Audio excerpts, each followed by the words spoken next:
ಮೂಡಾ ಕೇಸ್ನಲ್ಲಿ ಮುಖ್ಯಮಂತ್ರಿ ಸಿದ್ದರಾಮಯ್ಯ ವಿರುದ್ಧ ಈಗಾಗಲೇ ಎಫ್ಐಆರ್ ದಾಖಲಾಗಿದೆ. ಅಂದರೆ ಲೀಗಲ್ ಫೈಟ್ ಜೊತೆಗೆ ಪೊಲಿಟಿಕಲ್ ಚಾಲೆಂಜ್ ಅನ್ನು ಕೂಡ ಎದುರಿಸುವ ಅನಿವಾರ್ಯತೆ ಈಗ ಸಿದ್ದರಾಮಯ್ಯನವರಿಗೆ ಬಂದಿದೆ.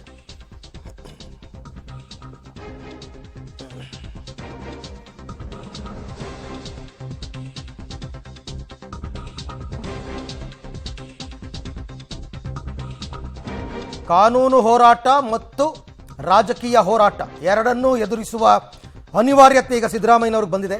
ಪಕ್ಷ ಮತ್ತು ಸರ್ಕಾರದಲ್ಲಿ ಎಲ್ಲ ರೀತಿಯ ಸಪೋರ್ಟ್ ಕೊಟ್ಟರೂ ಸವಾಲು ತಪ್ಪಿದ್ದಲ್ವಾ ಅಂತ. ಸಿಎಂಗೆ ಪಕ್ಷ ಹಾಗೂ ಸರ್ಕಾರದಲ್ಲಿ ಹಿಡಿತ ಉಳಿಸಿಕೊಳ್ಳುವ ಸವಾಲು. ತನಿಖೆ ಮುಂದೆ ಯಾವ ಸ್ವರೂಪ ಬೇಕಾದರೂ ಪಡ್ಕೋಬಹುದು.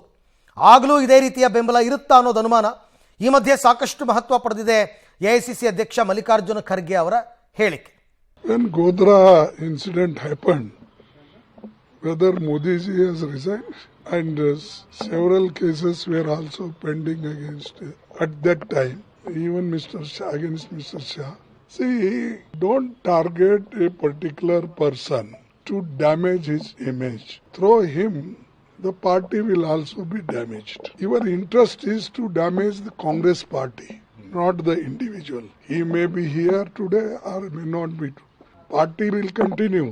That to destroy Congress party and the Congress party's base votes, they want to destroy. That's why they are doing this.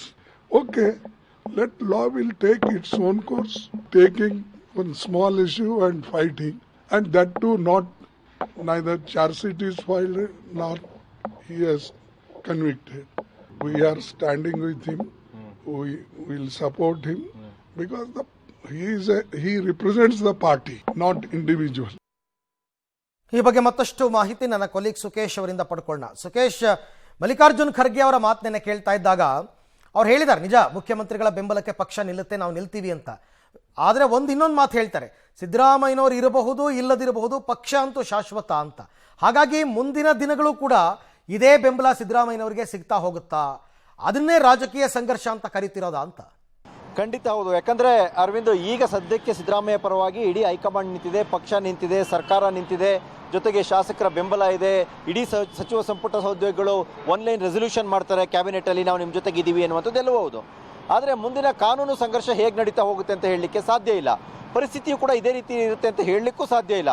ಯಾಕಂದರೆ ಎಐಸಿಸಿ ಅಧ್ಯಕ್ಷ ಮಲ್ಲಿಕಾರ್ಜುನ್ ಖರ್ಗೆ ಅವರ ಕೆಲವು ಮಾತುಗಳು ಕೇಳ್ತಾ ಇದ್ರೆ ಮುಂದೆ ಏನು ಬೇಕಾದ್ರೂ ಆಗ್ಬೋದು ಅನ್ನುವಂಥ ಲೆಕ್ಕಾಚಾರವೂ ಬಹುಶಃ ಕಾಂಗ್ರೆಸ್ನಲ್ಲಿ ಇರಬಹುದು ಅನ್ನುವಂಥದ್ದು ಗೊತ್ತಾಗ್ತಾ ಇರುವಂಥದ್ದು. ಯಾಕಂದರೆ ಇವತ್ತು ಅವರಿದ್ದಾರೆ, ನಾಳೆ ಇಲ್ಲದೆ ಇರ್ಬೋದು, ಆದರೆ ಪಕ್ಷ ಇದ್ದೇ ಇರುತ್ತೆ ಅನ್ನುವ ಮಾತು ಸೇರಿದಂತೆ ಅವರು ಕಾಂಗ್ರೆಸ್ ಮ್ಯಾನ್, ಹಾಗಾಗಿ ಅವ್ರ ಜೊತೆಗೆ ಪಕ್ಷ ಇರುತ್ತೆ, ಅವರು ವೈಯಕ್ತಿಕ ವ್ಯಕ್ತಿ ಅಲ್ವಾ, ಅವರು ಕಾಂಗ್ರೆಸ್ ವ್ಯಕ್ತಿ, ಹಾಗಾಗಿ ಅವ್ರ ಜೊತೆಗಿರುತ್ತೆ ಅನ್ನುವ ಮಾತುಗಳನ್ನ ಹೇಳ್ತಾ ಹೋದಾಗ ಪಕ್ಷವೇ ಪ್ರಮುಖ ಅನ್ನುವಂಥದ್ದು ಒಂದು ಸಂದೇಶವನ್ನು ರವಾನಿಸಿದಂತೆ ಕಾಣ್ತಾ ಇದೆ.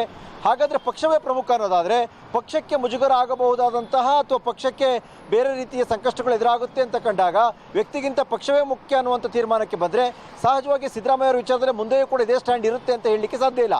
ಸದ್ಯಕ್ಕೆ ಸಿದ್ದರಾಮಯ್ಯ ಅವರು ಪಕ್ಷದ ಮಟ್ಟದಲ್ಲಿ ಸೇಫ್ ಇದ್ದಾರೆ.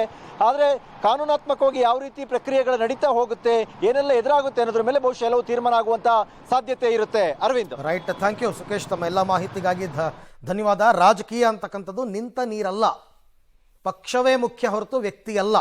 ಈ ಮೆಸೇಜನ್ನು ಮಲ್ಲಿಕಾರ್ಜುನ್ ಖರ್ಗೆ ಅವರು ನಿನ್ನೆ ಕೊಟ್ಟಿದ್ದಾರೆ.